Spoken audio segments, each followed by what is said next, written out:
आप लोग मुझे बताओगे what do you mean by a contract? Contract का क्या मतलब होता है? An agreement enforceable by law. Agreement में दो चीजें होती है, कौन सी? Offer and acceptance. तो यही अग्रीमेंट अगर लीगली एनफोर्सेबल है, क्या आपका अग्रीमेंट कॉन्ट्रैक्ट बन जाएगा? हाँ या ना? कौन सा टर्म ब्रॉडर है, कॉन्ट्रैक्ट या अग्रीमेंट? अच्छा, ये सेंटेंस जो मैं कहने जा रही हूं, इज इट ट्रू और is it falls? Every agreement, अच्छा अब मैं उल्टा बोलूंगी। अच्छा सुनो मेरी बात।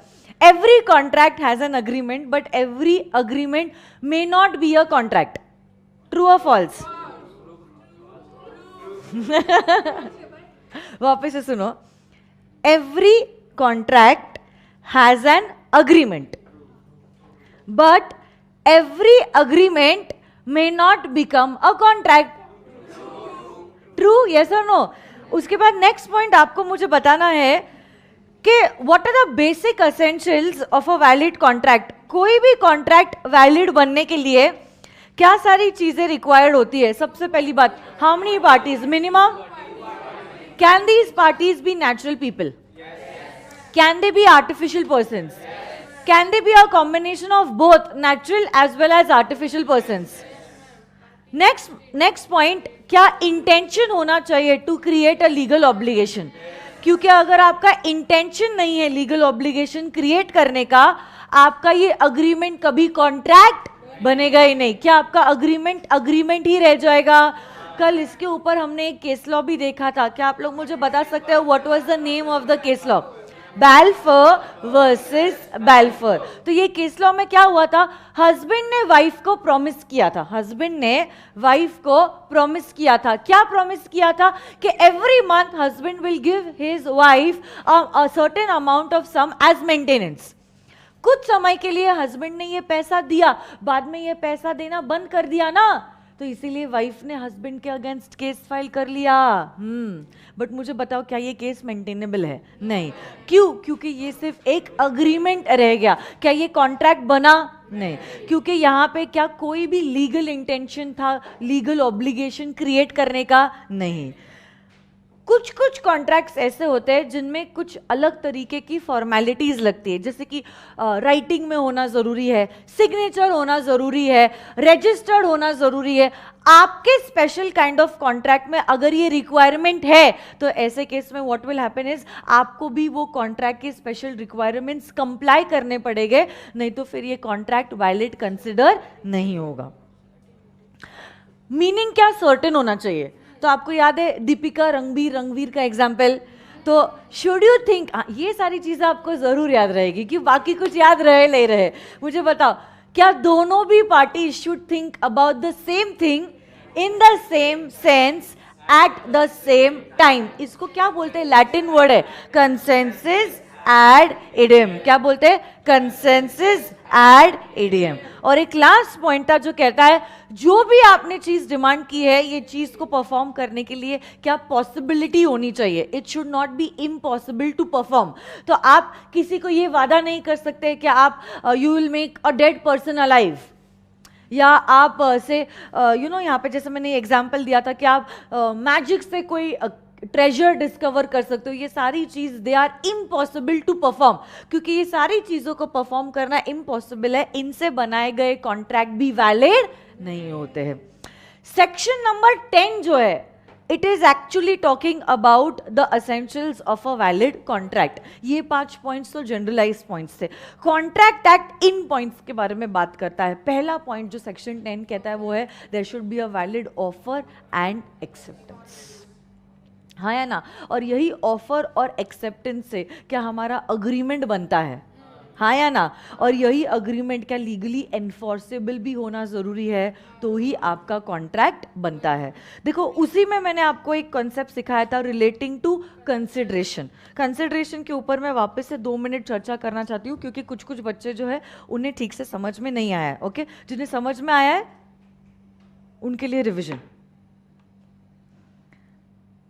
तो मैंने आमिर खान और शाहरुख खान का एग्जाम्पल दिया था। कंसिडरेशन का मतलब होता है that you are getting in return. Whatever you are getting in return is your consideration. तो अब देखो इस एग्जाम्पल में दो पार्टीज है. कौन सी है दो पार्टीज? आमिर एंड शाहरुख. क्या आमिर खान अपनी गाड़ी शाहरुख खान को दे रहे हैं? बोलो ना, हाँ के ना. सबको जवाब देना है. Everyone has to be involved. Okay, क्या आमिर खान अपनी कार शाहरुख खान को दे रहे हैं? इसी कार के बदले में उन्हें जो मिल रहा है, क्या मिल रहा है? क्या मिल रहा है? तो इस एग्जाम्पल में हम कहेंगे कि आमिर खान के लिए उनका कंसिडरेशन जो है वो 50 लाख है. क्यों 50 लाख है? क्योंकि उन्हें ये 50 लाख रुपए मिल रहे हैं. किसके बदले में मिल रहे हैं? अपनी गाड़ी के बदले में मिल रहे हैं. तो इसीलिए माना जाएगा आमिर खान का कंसिडरेशन इस कॉन्ट्रैक्ट में 50 लाख रुपए है. क्यों 50 लाख रुपए? क्योंकि ये वो पैसे हैं that he is getting in return ना. In return for what? For fulfilling his promise. और उनकी प्रॉमिस क्या है? कार देना. कुछ समझ में आया या नहीं आया? सिमिलरली शाहरुख खान के हिसाब से, अब आप मुझे जवाब देना शाहरुख खान क्या दे रहे हैं? शाहरुख खान क्या दे रहे हैं? 50 लाख. और 50 लाख देने के बदले में उन्हें क्या मिल रहा है? कार. तो अब शाहरुख खान के लिए कंसिडरेशन क्या होगा? कार. शाहरुख खान के लिए कार कंसिडरेशन क्यों है? क्योंकि कार वो चीज है that he is getting in return. In return of what? Giving 50 lakh. तो शाहरुख खान के हिसाब से अगर आप ये कॉन्ट्रैक्ट को देखोगे तो उन्होंने प्रॉमिस किया है 50 लाख रुपए देने का, जिसके बदले में उन्हें मिल रही है कार. तो उनके लिए car consideration. So what is consideration? Simple words में आप सिर्फ याद रखना, कंसिडरेशन मतलब जो आपको बदले में मिल रहा है.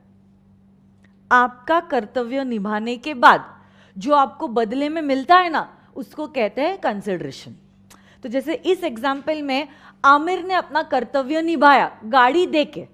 कर्तव्य निभाने के बाद उन्हें जो बदले में मिला 50 लाख रुपए, वो उनका कंसिडरेशन. वैसे ही शाहरुख खान के हिसाब से अगर आप देखो, शाहरुख खान ने एक वादा किया था. क्या वादा किया था? 50 लाख रुपए देने का, जिसके बदले में उन्हें क्या मिल रही है? गाड़ी. तो ये जो उन्हें मिल रहा है अपना वादा निभाने के बाद, उसे कहते हैं कंसिडरेशन. तो इसीलिए शाहरुख खान के लिए consideration would be the car. हो कि नहीं?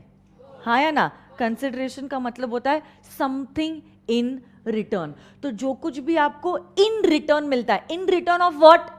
आपका कर्तव्य निभाने के बाद जो आपको मिलता है इन रिटर्न, उसे क्या कहते हैं? कंसिडरेशन. क्योंकि देखो जब कभी भी कॉन्ट्रैक्ट होगा ना, राइट्स भी होगी और ड्यूटीज भी होगी. तो आप कुछ दोगे जिसके बदले में आपको कुछ मिलेगा ना. तो ये जो मिल रहा है देने के बदले में, उसे कहते हैं कंसिडरेशन. आपने वो वर्ड के वहां पे लिख दिया है क्या? Something in return. जिन्होंने नहीं लिखा है प्लीज लिख दीजिए. कंसिडरेशन का मतलब होता है something in return. So whatever you get in return is known as consideration.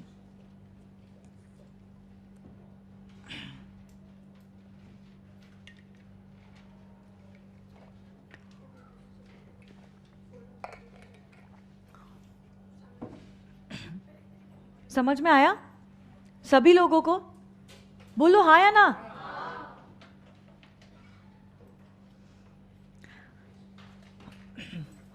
Consent मतलब मंजूरी. यहां पे जहां पे कंसेंट लिखा है ना, वहां पे लिख दो ना मंजूरी. नोट्स नहीं है ना इसके पास? पास कर दो ना उसको पीछे, थर्ड बेंच. कंसेंट मतलब क्या होता है? मंजूरी.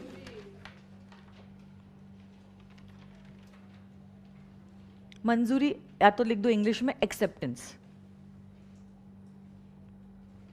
मंजूरी हिंदी वर्ड हो गया, इंग्लिश में लिख दीजिए एक्सेप्टेंस. तो देखो एक्सेप्टेंस तो जरूरी है, बट मैंने सिर्फ कंसेंट नहीं लिखा है. कंसेंट के आगे मैंने और एक वर्ड लिखा है, वो क्या है? Free consent. फ्री कंसेंट मतलब सोच समझ के, सारी चीजों को समझने के बाद मैंने दिल से हाँ कहा है कि हाँ ये ऑफर को मैं एक्सेप्ट करती हूं. तो जब आमिर ने मुझे ये ऑफर दिया ना कि वो मुझे मेरी कार, उनकी कार जो है वो 50 लाख रुपए में बेचना चाहते हैं। मैंने सारा कैलकुलेशन किया कि मेरे साइड से क्या जाएगा, ये 50 लाख जाने के बाद मेरे पास क्या आएगा, क्या मेरा फायदा हो रहा है, क्या मेरा नुकसान हो रहा है। सारी चीजों को समझने के बाद शाहरुख खान ने ये कॉन्ट्रैक्ट के लिए हाँ कहा।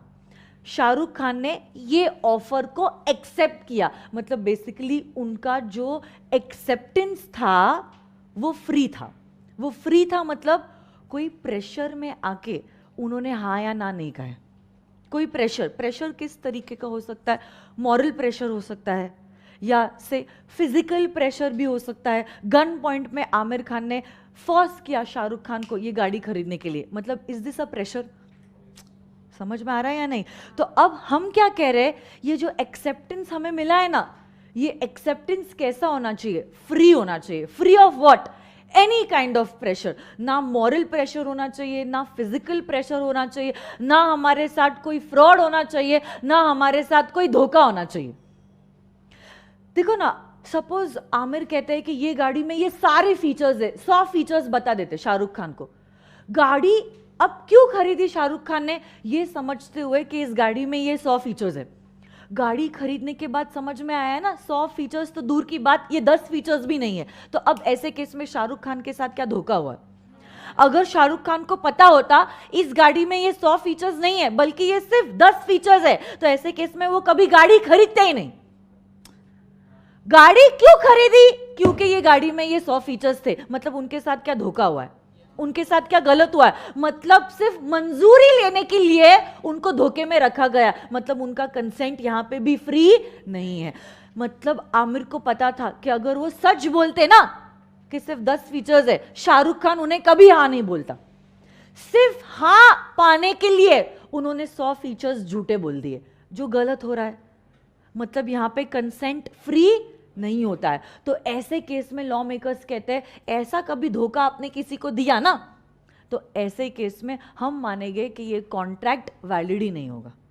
हम ऐसे कॉन्ट्रैक्ट्स को वैलिड ट्रीट करेंगे ही नहीं। कुछ समझ में आ रहा है क्या आपको? अभी भी कुछ नहीं समझ में आ रहा है? इसके ऊपर हम आज पूरा 1 घंटा चर्चा करने वाले। इतना डिटेल में मैं आपको पढ़ाने वाली हूं। मतलब इससे डिटेल में कोई नहीं पढ़ा सकता, ये मेरी गारंटी, सच में। देखो मैं आपको कहती हूँ क्यों ऐसे मैंने रियलाइज़ किया। कुछ टाइम पहले मैं ऐसे ही घूमने गई थी, ओके। तो कोई भी समुंदर है, ओके, समुंदर में ऐसे आप किनारे पे हो, किनारे पे आपको क्या मिलेगा? सिर्फ कचरा मिलेगा। आपने कभी रियलाइज़ किया है? कभी कोई, अगर आप मुंबई में कभी गए हो, मरीन ड्राइव पे गए हो, कोई बीच, गोवा पे कोई बीच पे गए हो, तो समंदर किनारे पे आपको सिर्फ कचरा ही मिलता है और कुछ नहीं मिलेगा। बट जो मोती रहते हैं ना, पर्ल्स, वो कहाँ मिलते हैं मुझे बताओ? Yes, at the bottom of the sea, मतलब deep inside the sea. Knowledge भी वैसा ही है। ऊपर ऊपर से आप पढ़ोगे ना, आपको कुछ नहीं मिलेगा, सिर्फ कचरा ही होने वाला है आपका।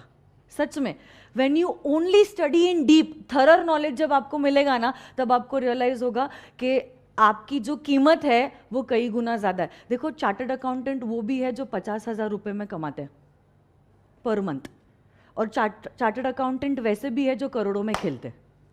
समझ में आ रहा है क्या आपको? तो देखो, एक सीए वो भी है जो हजारों में कमा रहा है, और एक सीए वो भी है जो करोड़ों में कमा रहा है। सीए तो दोनों भी है, बट किसकी कीमत ज्यादा है, किसकी कीमत कम है, it is dependent upon their knowledge.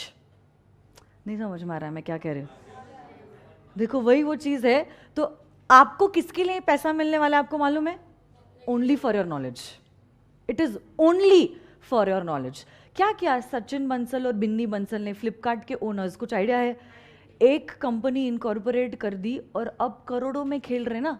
Company बेच दी और मिलियंस ऑफ करोड़ के रुपीस हो गए, और पैसे वाले हो गए। अब मुझे बताओ क्या था उनका? सिर्फ नॉलेज, सिर्फ आइडिया था या नहीं? वैसे ही आप लोगों का सिर्फ आइडिया होगा या सिर्फ नॉलेज होगा, और इसी नॉलेज के बेसिस पे आपको आपका पैसा मिलने वाला है। नहीं तो आपके अटेम्प्ट के साथ साथ, मतलब जब आप सीए फाइनल क्लियर करोगे ना, पूरे भारत देश में 3,000 चार्टर्ड अकाउंटेंट्स आपके अटेम्प्ट में ही बने होंगे, और हर अटेम्प्ट में 3,000 चार्टर्ड अकाउंटेंट्स बनते। बट अब मुझे बताओ, कोई क्लाइंट आपके पास क्यों आएगा? जब आप में कुछ एक्स्ट्रा ऑर्डिनरी रहेगा। अब आप दूसरे लोगों का छोड़ दो, अपना खुद का सोचो। कोई भी दुकान पे हम जाते हैं कोई भी चीज खरीदने के लिए, हम खुद 1 रुपया देने के पहले 10 बार सोचते कि अगर हमने इतने पैसे लगाए हमको क्या मिलेगा। बराबर है या नहीं, बोलो ना मुझे। अगर इतना पैसा मैंने लगाया तो मुझे इन रिटर्न में क्या मिलेगा वो हम सोचते, उसके बाद ही हम पैसा लगाते।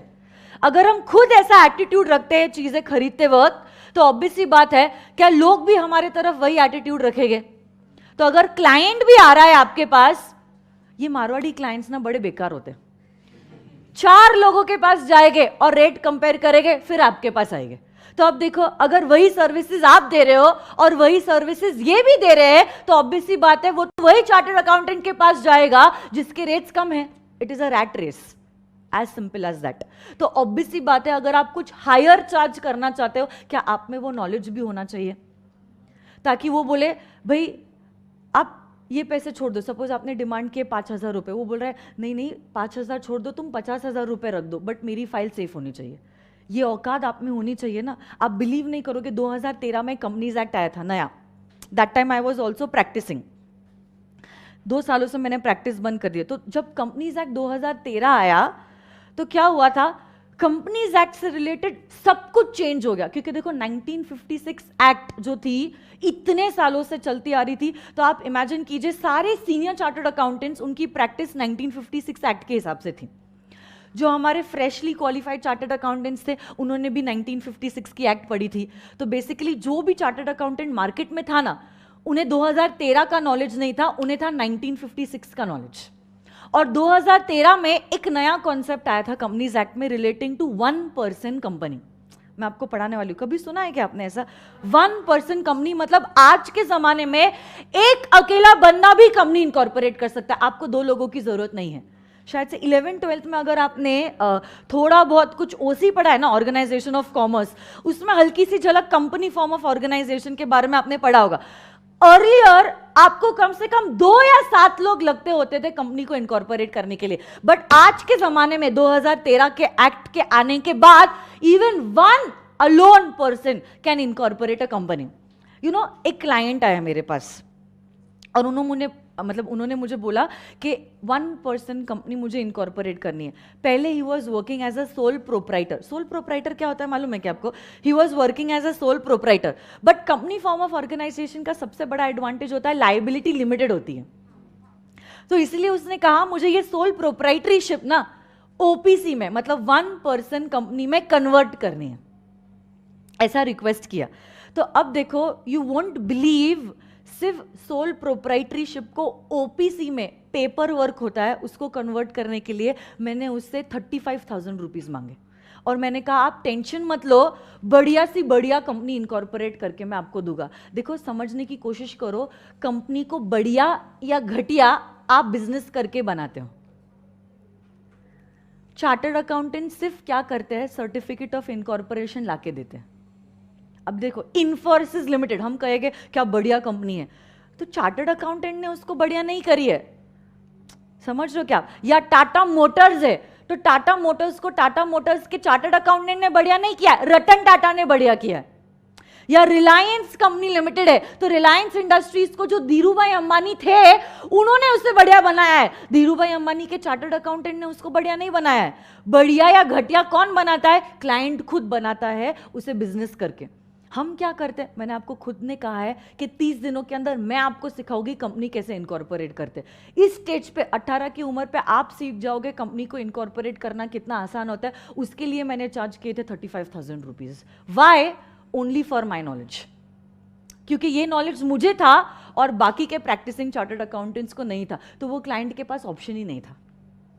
नहीं समझ में आ रहा है? हाँ, अभी सभी के पास नॉलेज है, क्योंकि अब इट इज बीन ईयर्स, 5 साल हो गए ये एक्ट को आके, तो अब इतने पैसे मैं चार्ज भी नहीं कर सकती। बट सही टाइम पे मैंने उतने पैसे चार्ज किए। क्यों? क्योंकि बाकी लोगों के पास नॉलेज नहीं था ना, उस चीज का नॉलेज मेरे पास था, तो उसके वजह से क्या हो गया, मेरे पास एडवांटेज आ गया। नहीं समझ में आया? तो वही ये चीज है, आप लोग भी क्या बनने वाला है। देखो, मोस्टली अब कुछ लोग हो सकते हैं जिनका इरादा होगा कि चार्टर्ड अकाउंटेंट बनने के बाद बिजनेस करना है, बट मेजॉरिटी क्राउड या तो प्रैक्टिस या तो जॉब। तो प्रैक्टिस या जॉब में आपको ज्यादा पैसा कम मिलेगा ना, आपके नॉलेज के लिए पैसा मिलने वाला है। आप लोग बिजनेस तो करने नहीं वाले हो, तो इसलिए उसमें तो आपको जाना नहीं है। आपको क्या करना है, आपकी सर्विसेज देनी है। आपकी सर्विसेज आप अच्छे से कब दे पाओगे, जब आपके पास उस लेवल का नॉलेज रहेगा। तो इसीलिए I believe in the principle of thorough understanding. इसलिए मैंने आपको पहले दिन भी कहा था, कोई भी सेक्शन हम लोग समझने ही नहीं मतलब लर्न करने ही नहीं वाले समझने के बगैर। पहला focus is going to be on conceptual clarity. Conceptually अगर आप क्लियर हो, इंस्टीट्यूट ने चाहे कोई भी तरीके से क्वेश्चन क्यों ना पूछा हो, I am 100% sure that you will be in a position to give the answer. तो मेरे साइड से तो मैं अपना 100% देने वाली हूँ। Rest is on you all, how much you take from me. Yes और नो गाइज? चलो आ जाओ। तो इसके ऊपर मैंने बहुत डिटेल में स्टडी किया है, कंसेंट के ऊपर, कि कब कब कंसेंट फ्री नहीं होता है, कब कब कंसेंट फ्री नहीं होता है। आओ तो टेक्स्ट बुक पे पेज नंबर 5 पे आओ। ये पहला सेंटेंस मैंने कल एक्सप्लेन किया था, ये पहला बुलेट वापस से मैं चाहती हूं कि सब लोग रीड करो। फ्री कंसेंट का रीड करो तो, 2 or more persons the same thing in the same sense. This can be understood as identity of minds understanding the term consensus ad idiom. Second sentence पढ़ो, बट पढ़ने के बाद आपको कुछ नहीं समझने वाला है, सिर्फ पढ़ो, बट फिर भी पढ़ो। Further such a must be free consent was if it is not caused by coercion, undue influence, fraud, misrepresentation or mistake. अब देखो, एक ही सेंटेंस है जो लॉ मेकर ने सेक्शन नंबर 10 में डाला है। कहा है, मानेंगे हम लोग मतलब कौन? लॉ मेकर्स, कि आपका कंसेंट फ्री नहीं है। कब फ्री नहीं है? अगर आपका कंसेंट पाया गया है by coercion, undue influence, fraud, misrepresentation और मिस्टेक। अब हर एक वर्ड के ऊपर हम लोग बातें करने वाले हैं, क्योंकि देखो लॉ मेकर ने ये डिफाइन नहीं किया है कि फ्री कंसेंट क्या होता है। लॉ मेकर ने ये बताया है कि ये 5 केसेस में 1 2 3 4 5 दिख रहा है ना आपको, coercion, undue influence, fraud, misrepresentation, mistake. Law maker ने कहा है ये 5 केसेस में कंसेंट फ्री नहीं है, मतलब इसके अलावा अगर आपको कंसेंट मिला है तो वो कंसेंट फ्री है। लॉ मेकर ने पॉजिटिवली वर्ड को डिफाइन नहीं किया है, नेगेटिवली डिफाइन किया है। नहीं समझ रहे? जैसे कि मैं कहूंगी, अगर आपका ना नहीं है ना, मतलब आपका हाँ है, बट मैंने ये नहीं पूछा कि हाँ बोलो या ना बोलो। मैंने ये कहा कि अगर आपने ना नहीं कहा मतलब आपका हाँ है। उल्टा हो गया ना, सीधे तरीके से नहीं गई मैं, नहीं तो कितना आसान था। डायरेक्टली मैं पूछ देती आपको तो आप हाँ बोल देते या आप ना बोल देते, बट मैंने ऐसा नहीं किया। मैंने कहा अगर आपका ना नहीं है मतलब आपका हाँ है, वही है यहां पे। लॉ मेकर ने ऐसा डिफाइन नहीं किया कि फ्री कंसेंट मतलब क्या, ऐसा नहीं डिफाइन किया। कहा कि ये 5 केसेस में कंसेंट फ्री नहीं होता है। कंसेंट फ्री नहीं होता है मतलब नेगेटिव है, मतलब इसके अलावा अगर आपका कंसेंट मिला है मतलब वो कंसेंट फ्री है। हाँ या ना? अब देखो, पहला point, coercion. What do you mean by coercion? देखो, कोअर्शन का मतलब होता है physical pressure. Physical pressure, physical pressure, जैसे कि when somebody is threatening somebody else at gun point, it is known as physical pressure। जैसे कि देखो ये एग्जाम्पल में क्या हुआ है,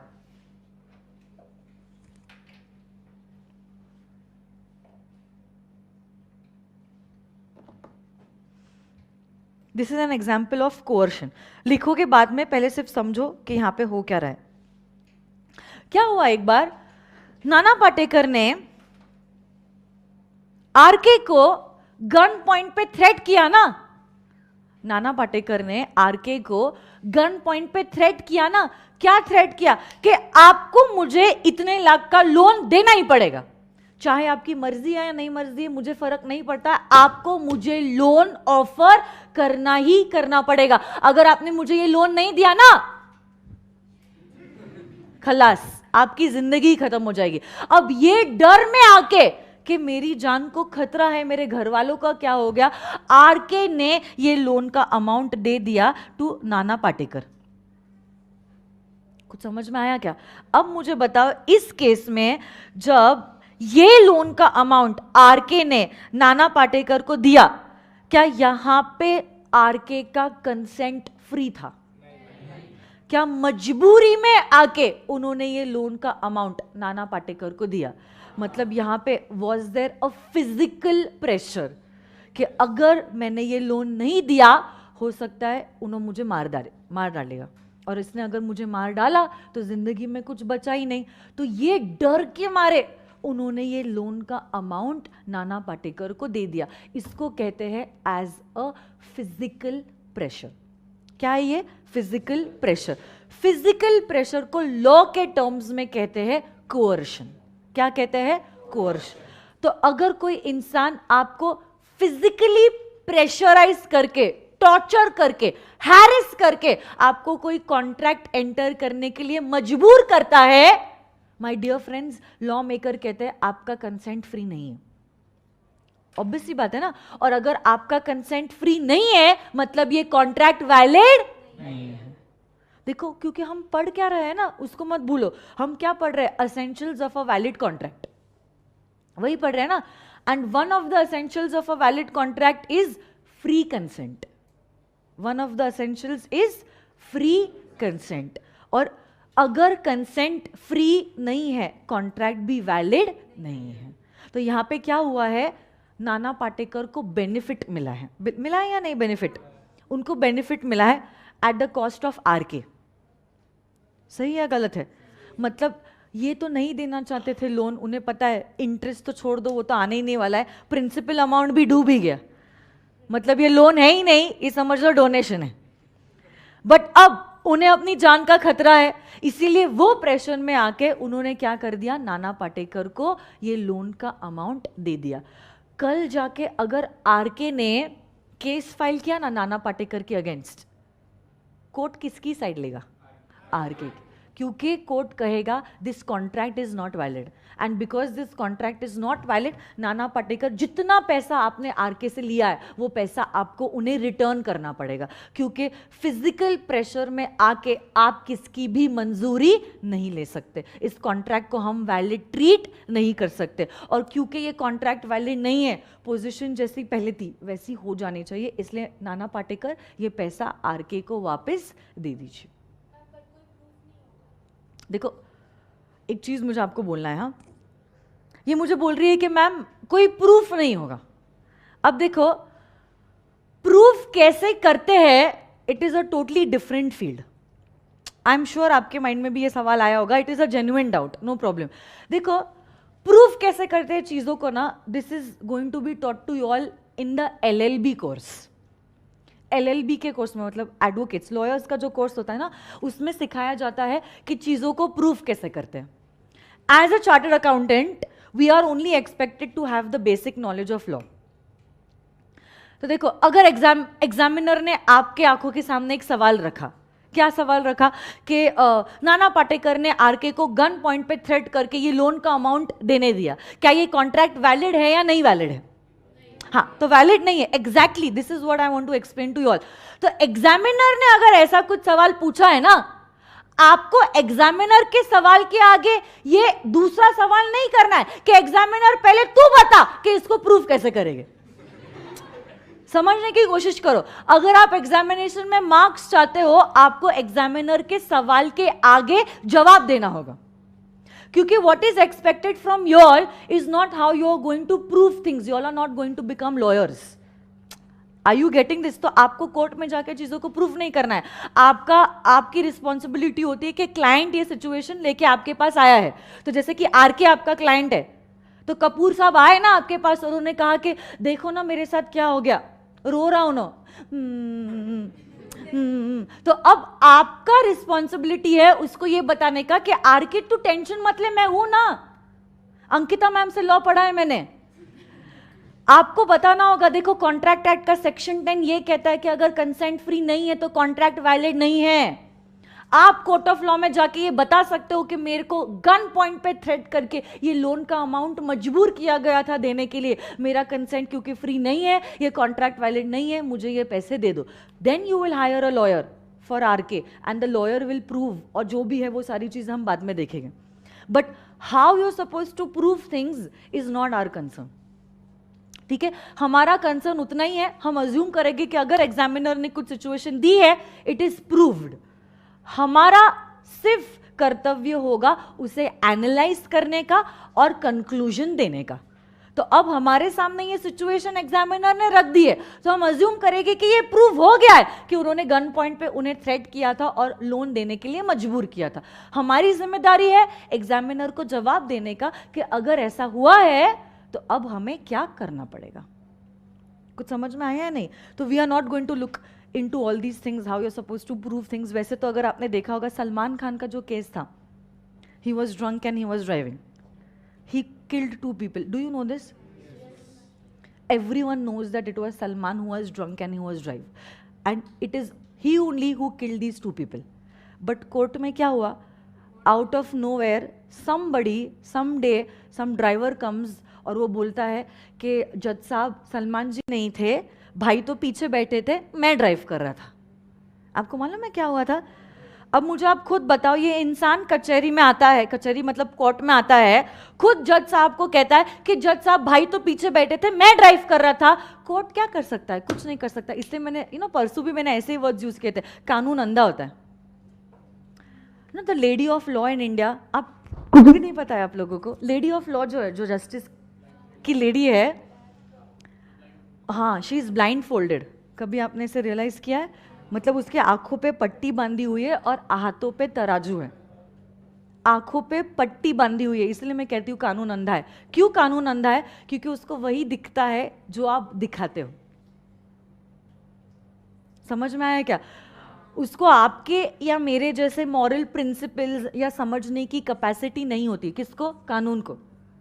कानून को वही दिखता है जो उसको दिखाया जाता है। अब आप खुद उस लेडी के सामने, मतलब कचहरी में आ रहे हो और आप कह रहे हो कि मैं ड्राइव कर रहा था, केस ही खत्म हो गया ना। कौन क्या कैसे प्रूफ कर लेगा? कुछ नहीं हो सकता। तो वही वो चीज़ है। तो प्रूफ कैसे करते हैं, that is not going to be our concern. और कौन जीतेगा या कौन हारेगा वो भी हमारा कंसर्न नहीं होगा। हम लोग देखेंगे कि लीगली एक्चुअली क्या होना चाहिए। एक्चुअली तो यही होना चाहिए था कि सलमान खान को जेल होनी चाहिए थी, सलमान खान को सजा होनी चाहिए थी, बट हो नहीं रही है ना, है ना। वैसी वो चीज़ है, क्योंकि अब पावर है उसके पास, पैसा है और प्लस कॉन्टैक्ट्स है, सारी चीज़ें हैं, तो नहीं हो पा रहा है उसके वजह से। तो वही बातें हैं। तो इसलिए कैसे चीज़ों को प्रूव करते हैं और कैसे चीज़ें प्रूव होगी, उन डिटेल्स में हम rather we would not go. ठीक है, यहाँ पे सिर्फ मुझे कंक्लूजन बता दो कि अगर कभी ऐसा हुआ कि गन पॉइंट ने किसी ने आपको फोर्स किया कोई कॉन्ट्रैक्ट एंटर करने के लिए, तो क्या ये कॉन्ट्रैक्ट वैलिड है या इनवैलिड है? केस यहाँ पे कौन किसके अगेंस्ट फाइल करेगा? देखो किसके साथ गलत हुआ है आर, तो क्या वही केस फाइल करेगा? किसके अगेंस्ट केस फाइल करेगा? जिसने उसके साथ गलत किया है। तो किसने गलत किया है? नाना पाटेकर। अच्छा, यहां पे बेनिफिट किसको मिल रहा है? बेनिफिट, देखो जिसको बेनिफिट मिलता है ना उसको कहते हैं बेनिफिटेड पार्टी। क्या कहते हैं?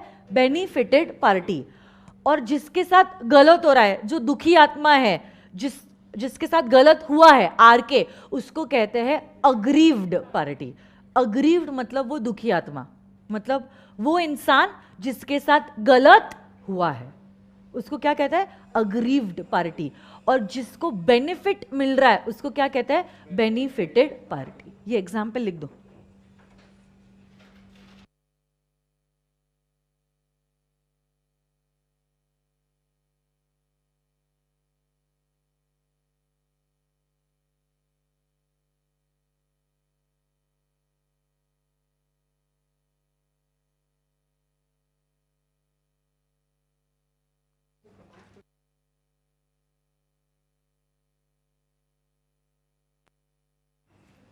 हेडिंग दीजिए कोअर्शन और फिर ये एग्जाम्पल देना। कुछ पेजेस ब्लैंक रखो, यहां से शुरू।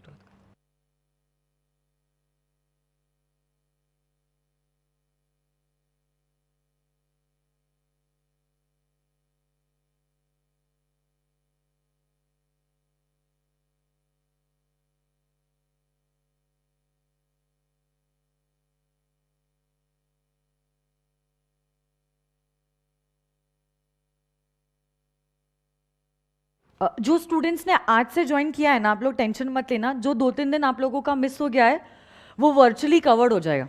तो वर्चुअली हम आपको बैकअप दे देंगे ये सारे सेशंस का जो आपका मिस हुआ है। उसके बावजूद अगर आपके कुछ भी डाउट्स है, आप लोग क्लास के पहले या क्लास के बाद हमें ये डाउट्स पूछ सकते हो।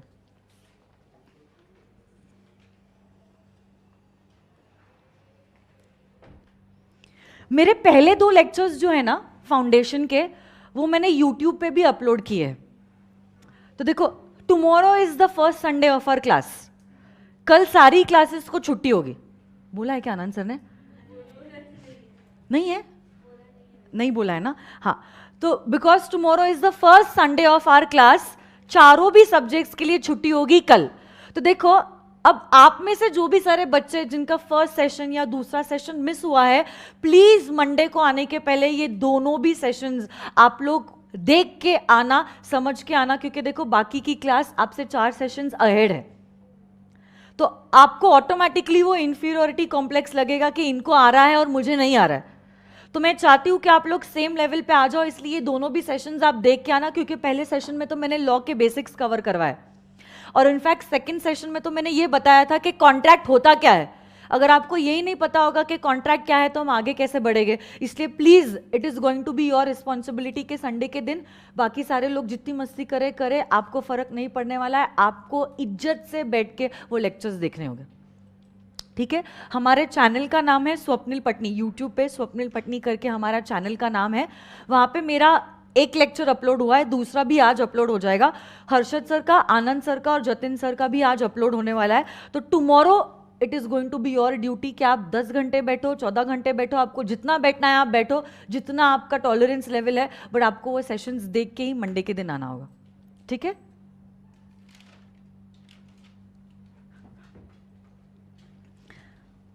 अच्छा, मुझे बताओ वापस से, यहां पे बेनिफिटेड पार्टी कौन है और अग्रीव पार्टी कौन है? ये कॉन्ट्रैक्ट वैलिड है या इनवैलिड है? यहां पे एक एंड में सेंटेंस लिखो, this is an example of, this is an example of physical pressure. This is an example of physical pressure.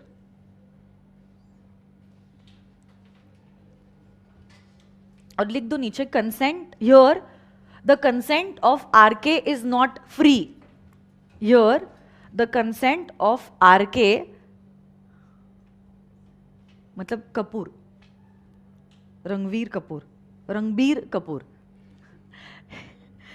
is not free, so it is not a valid contract. So it is not a valid contract.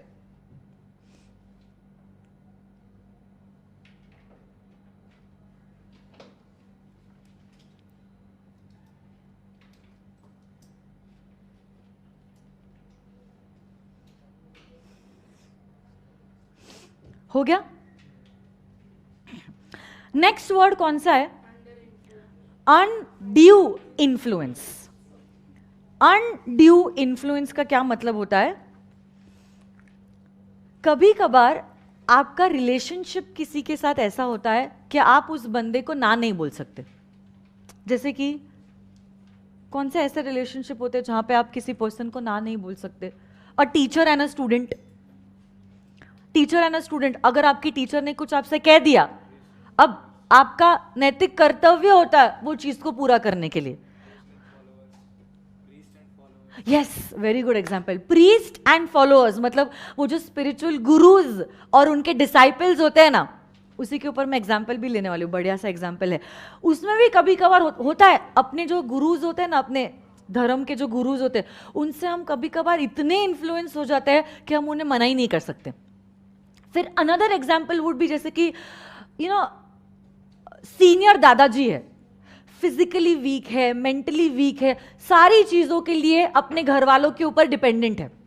होता है ना कभी कभार ऐसे, मतलब अब वो कुछ जिंदगी भर काम किया उन्होंने, बट अब उनका शरीर ही साथ नहीं दे रहा है, उनका माइंड ही उनका साथ नहीं दे रहा है, हर एक चीज के लिए अपने फैमिली मेंबर के ऊपर डिपेंडेंट है। अब कह दिया कुछ बेटे ने कि पापा ये करना है, अब उन्हें करना ही पड़ेगा, क्योंकि उन्हें पता है कि अब वो ऐसी पोजीशन में नहीं है कि वो मना कर दे, क्योंकि अगर उन्होंने मना कर दिया उनका ध्यान कौन रखेगा ना।